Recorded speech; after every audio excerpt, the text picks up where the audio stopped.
Welcome to the Slut Next Door podcast, where we dive deep into desire, unravel kinks and fetishes, and explore the deliciously naughty side of self-discovery. I'm Beatrix Vale, an erotic audio creator, and your guide to all things kinky and curious. So let's begin. Sometimes desire can speak through symbols.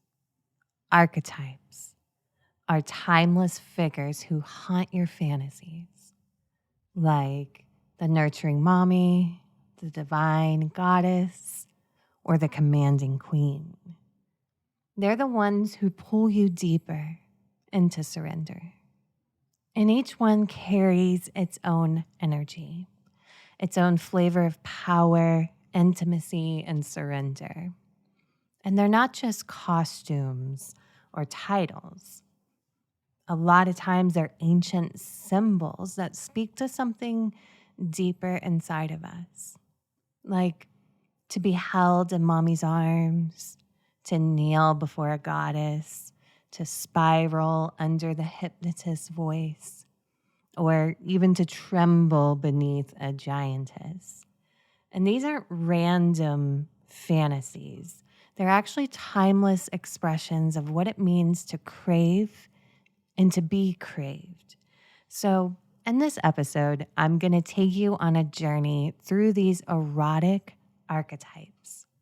We'll explore where they come from, why they captivate us, and I'll give you a little taste of what it feels like to fall under each one. So think of this like a guided tour through the pantheon of desire, an invitation to discover which archetype calls most powerfully to you. Now, before we begin our tour, let's pause for a moment and talk about what an archetype actually is. So the word comes from psychology and mythology. So an archetype is a symbolic role or a recurring character pattern that shows up across stories, cultures, and history. So classically, you can think of the hero, the trickster, the lover, or the ruler. These roles aren't limited to one time or place. They live in our collective imaginations. So when it comes to desire, archetypes are just as powerful. They're the mask that erotic energy puts on. They can be symbols that immediately light up something inside of us. So why make these a topic of a podcast episode, you might be wondering? Well, because understand archetypes helps us understand ourselves and our desire. They may reveal why certain fantasies stick, why certain voices or roles hit deeper than others. And you guys know I love to unpack erotic desires and really pick them apart. So by naming these archetypes, we can play with them more consciously and maybe even discover new sides of ourselves along the way. So let's begin our tour into the pantheon of desires. So first, we're going to start with the mommy archetype. It is one of the most powerful and tender roles in erotic play. So she represents nurturing, authority, warmth, comfort, safety, but also firm boundaries and discipline. Mommy is unconditional love with structure. And for some, she's the comforting figure they've always longed for. And then for others, she may be the strict voice that says no, and that no feels amazing. So, why do so many crave mommy? Well, I think it's because it speaks to a deep psychological need. There's a longing to be cared for, to let go of responsibility, and to be small and safe. And then there's also the thrill of being corrected, even disciplined when you misbehave, or simply just guided. And I think that the mommy archetype, embodies the paradox of safety and control. So with mommy, you don't have to think, you just obey. And I've talked about this in a previous episode multiple times about mommy dom. Mommy dom doesn't always have to equal something taboo like age play or even incest. Sometimes mommy dom is just simply that warm, nurturing dom energy. And I think that some people really like to feel a bit small, so there's a bit regression there, but not always. But when I say to feel small, I mean like powerless, not in control, just slightly regressed down a little bit. So with this dynamic, things that I think are, cooked meals, rules enforced, praising good boys. There's a lot of layers to mommy, and you can go find the couple episodes I've done, in my podcast about mommy and mommy dom to hear about that more. But the mommy archetype is definitely just a role of sensuality, safety, warmth, and structure. So with each archetype, I've thought it would be really fun to give you a bit of a sample, if you will, of me taking on that archetype. So here's the mommy archetype. Good boy. Come closer. Curl up right here, where you're safe. Mommy takes care of everything. You don't need to think anymore. No, all those heavy thoughts can go quiet now. Yes, I'm just gonna stroke your hair while I remind you of the truth you need. You're my good boy, and mommy knows best. And the more you listen, the better you feel.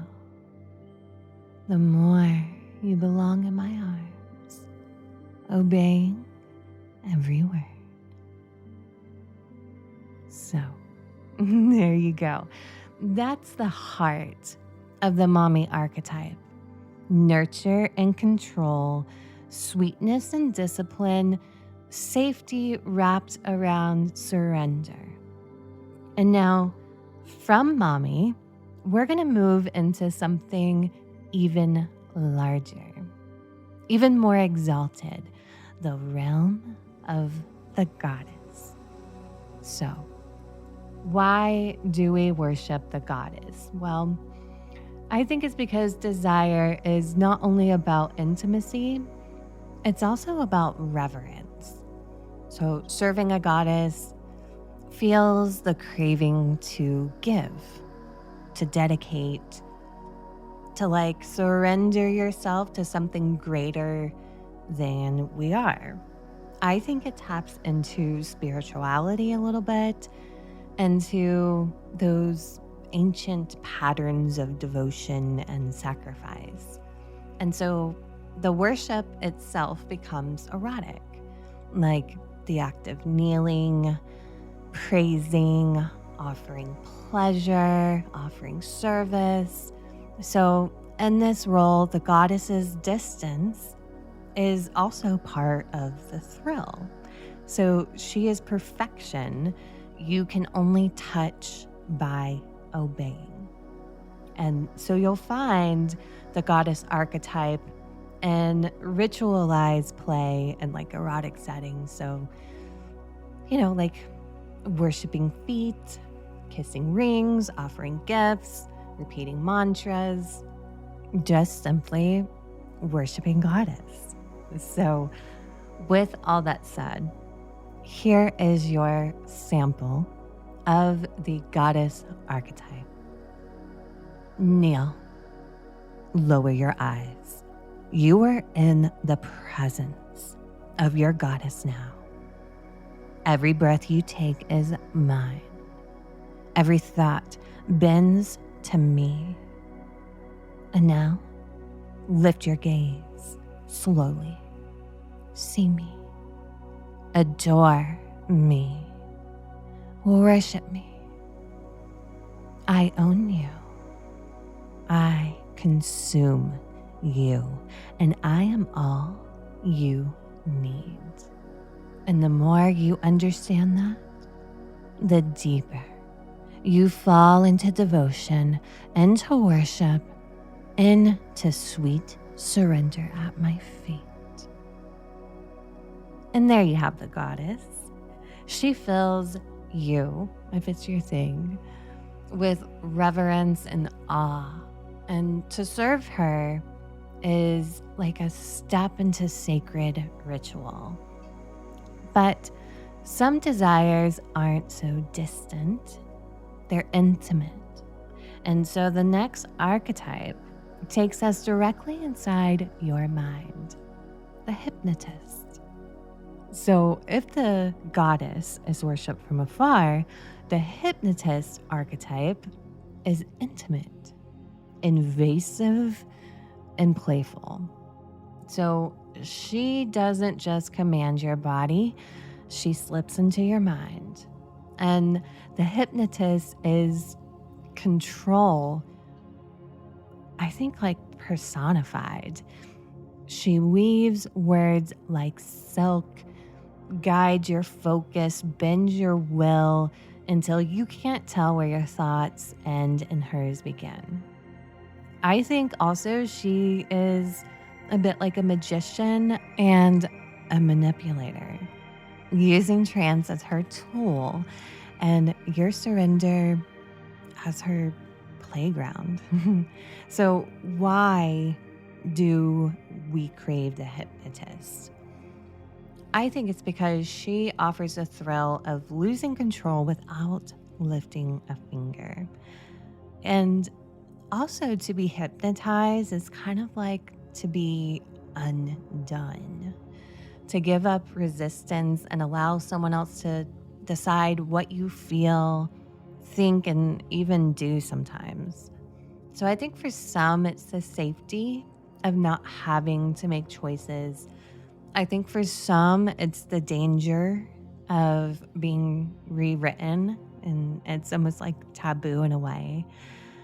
And I think that the Hypnotist embodies that fantasy, that the promise that with just her voice, she can own you completely.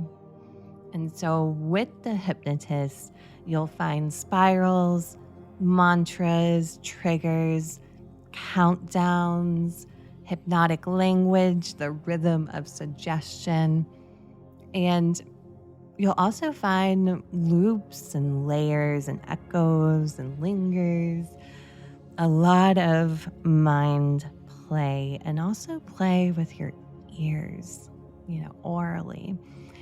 Every word is a seed planted into your subconscious, growing until you can't resist. And in this archetype, trance is the ritual and surrender is the offering. So here is your taste of the Hypnotist archetype. Focus on my words. Each one is a thread, winding deeper and deeper into your mind. You don't need to resist. You couldn't, even if you wanted to. Feel how every syllable pulls you down. the sound of my voice wrapping tighter around your thoughts until nothing else matters. Right now, you're not thinking. You're not deciding. You're just listening, just obeying. My voice is a spiral, and you are caught inside of it, spinning, sinking, surrendering. And there you have it. The hypnotist just takes control of your inner world, bending thought and will. But not all archetypes whisper. Some tower above you, larger than life, overwhelming with sheer size and power. So next, we're going to step into the shadow of the Giantess.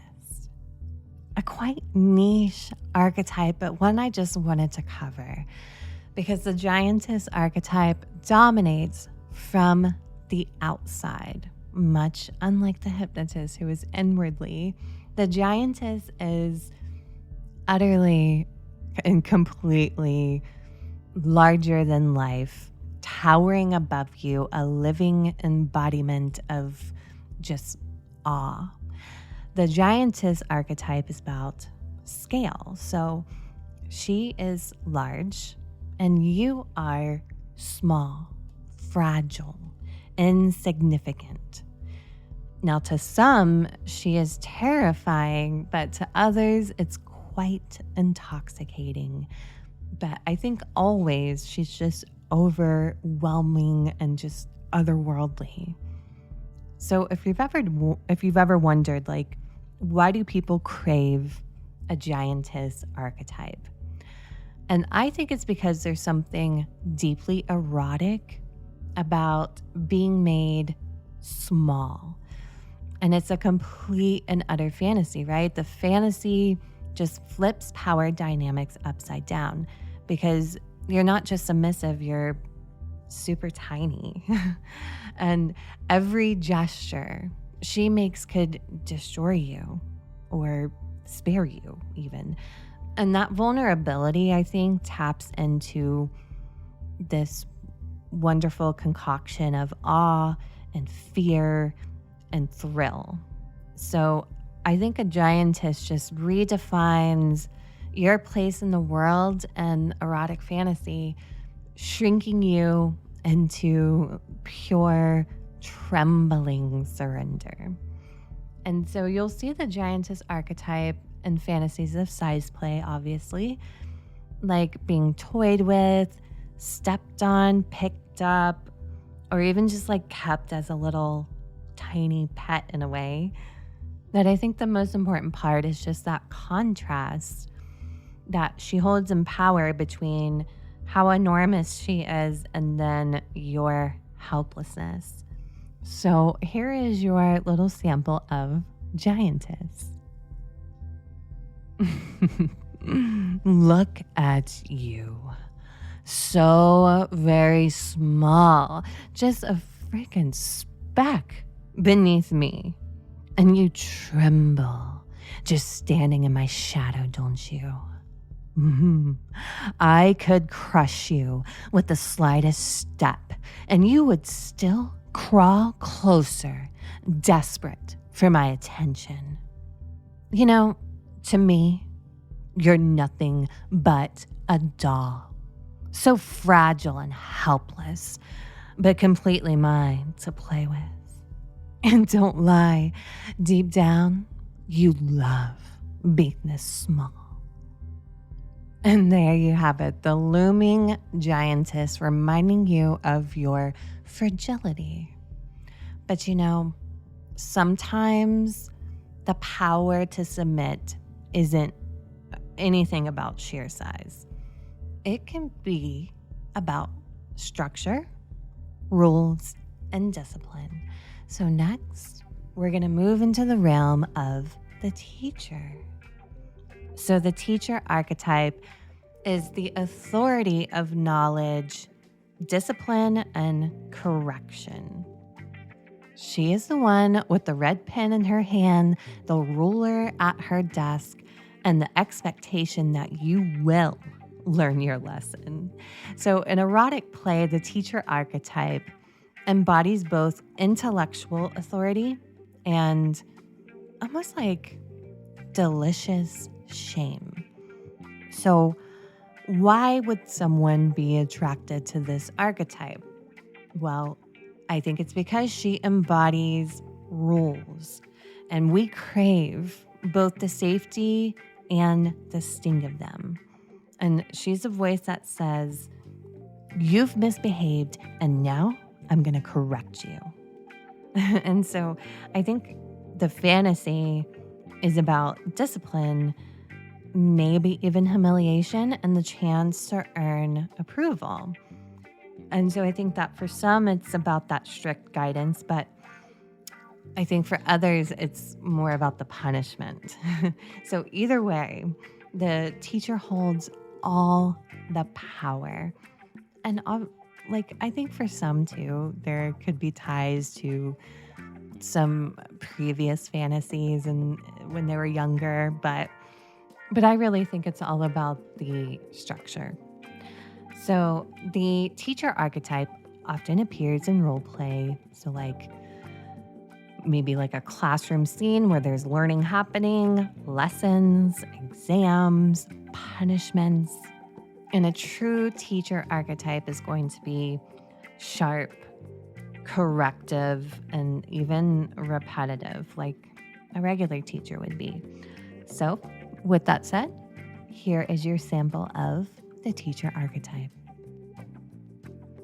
Sit up straight, eyes forward. You know the rules here.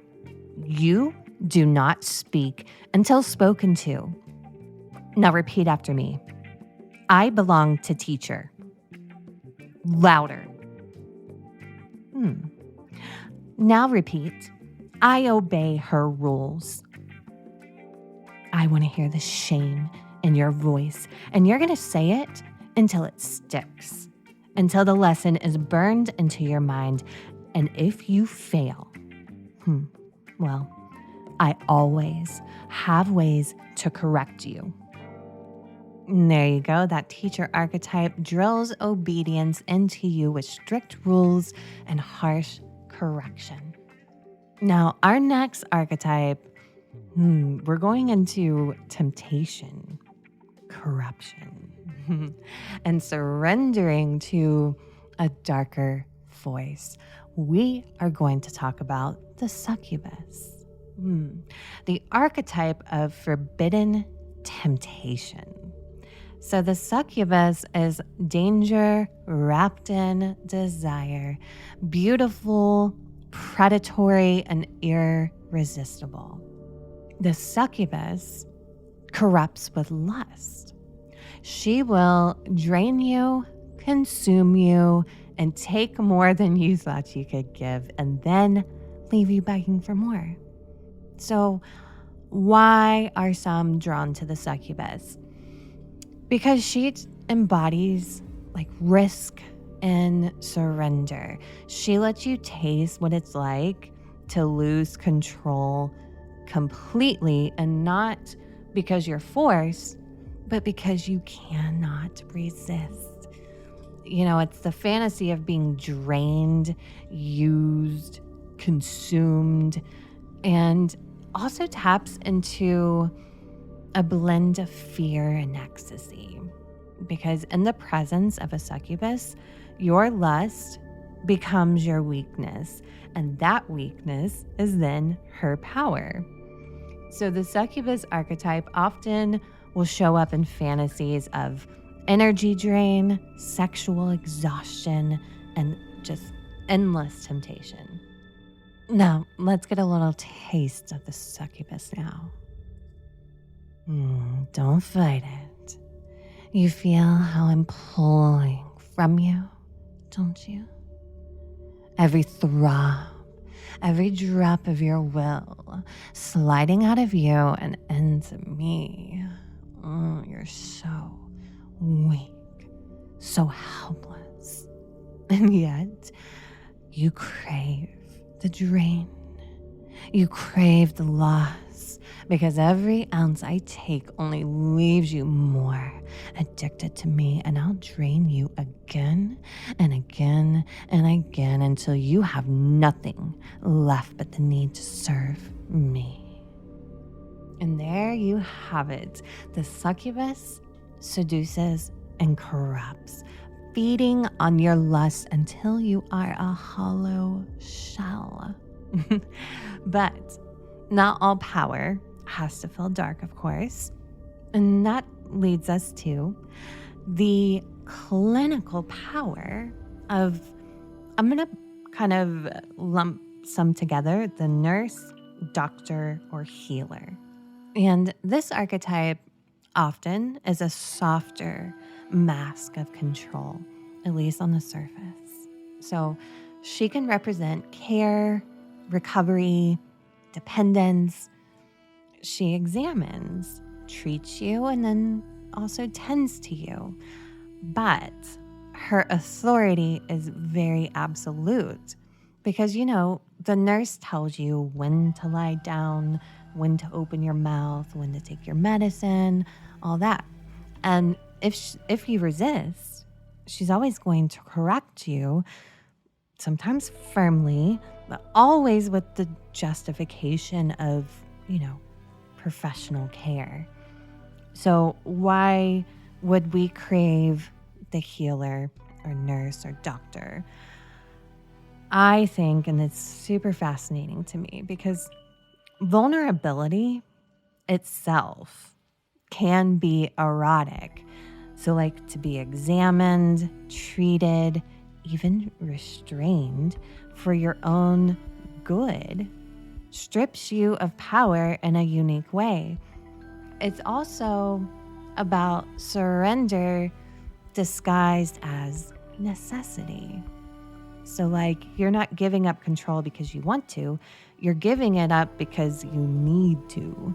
And that makes the loss all that much sweeter. And so obviously the nurse, doctor, or healer shows up in medical play, treatment fantasies, and even like rituals of care. And I think for some, especially more on the side of like doctor and nurse, just the fear of that medical setting is enough to excite a lot. Or even putting a sterile environment into something erotic and kinky becomes like this taboo thrill as well. Now, with that said, let's go ahead and get a little taste of the nurse/doctor/healer archetype. Now, I want you to lie back, okay? Just relax. You're under my care now. Now, I'm going to examine every interview. I'm going to test your responses and prescribe exactly what you need, okay? You just have to simply follow my instructions because I obviously know what's best for you. And if I need to restrain you, medicate you, or quiet you down, it's only because you can't be trusted to behave on your own. You are safest when you are helpless under my care. And there you have it, that nurse, that healer, that doctor. It can make your vulnerability like a cage, wrapping obedience and care. Now, we're going to hit our final archetype, the Queen. The Queen archetype is rulership in its purest form. So, goddess, which we looked at earlier, is worshipped as divine, where the queen commands loyalty. She does not ask, she decrees, and her authority definitely is not up for debate. And then just her presence makes you kneel without hesitation. So in erotic play, the queen archetype channels that intoxicating power of rulership, devotion, and unwavering service. So why is this archetype something people crave? She embodies order, justice, and power. So serving her satisfies that deep need to be ruled over, to pledge yourself to something greater, even to like live within structure that is absolute. And then for some, she's even feared. But then for others, that the archetype becomes something that is just absolutely adored. But always she is obeyed. Submission to the queen is your duty. And so you'll find acts of ritualized service like the whole kneeling, kissing hands, taking oaths, completing tasks, offering tribute. And now let's hear a little taste of royalty, the queen. Kneel before your queen. Lower your head, place your hand on your chest, and swear yourself to me. Every part of you, your body, your devotion, your pleasure is mine. Tribute laid at my throne, and when you serve me, you are fulfilled. When you obey me, you are complete, and when I decree it, you will surrender every last ounce of resistance, because loyalty to your queen is the highest purpose you'll ever know. And there you have it, our queen closing the journey through archetypes. And each archetype reveals a different facet of desire. You've got mommy's care, goddess's reverence, the hypnotist's control, the giantess's awe, the teacher's discipline, the succubus temptation, the healer's care, and the queen's sovereignty. And together, they create the pantheon of erotic fantasy. Now, archetypes don't exist in isolation. They can, but desire is rarely that tidy. Often they overlap, bleed into each other, even create hybrids that are even more powerful. So we're going to explore how some of these archetypes combine. So imagine goddess mommy. Imagine mommy's nurturing warmth elevated to the divine. And this is kind of where my sweet spot is for my brand. So she isn't just a caretaker. She's a goddess who demands worship, but also offers unconditional love. So that combination creates holy safety. And the altar is her lap, and your worship is obedience wrapped in comfort. So, it's feeling goddess mommy stroke your hair as she whispers how much of a good boy you are, and to worship her, and that mommy is your goddess. And now, so another combination we can look at is a quite powerful and seductive and corruption-laced combination, the hypnotist succubus. So very potent. She doesn't just drain you physically, she rewrites your mind to crave the drain. So hypnosis becomes the trap, temptation becomes the trigger, and then every surrender feeds her more. And as with any combination, there's just so many different combos we can make. You can even make 3 of them together. Like imagine mommy, succubus, giantess.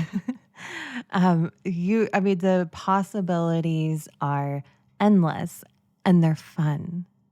Archetypes blend in countless ways. And, that's the fun part about kink and even just desire. It's, being able to shift and morph to fit what you really desire deep down inside. Like sometimes you might want the softness of mommy. Sometimes you want the dangerous of succubus. Sometimes you might want a towering role of a giantess queen.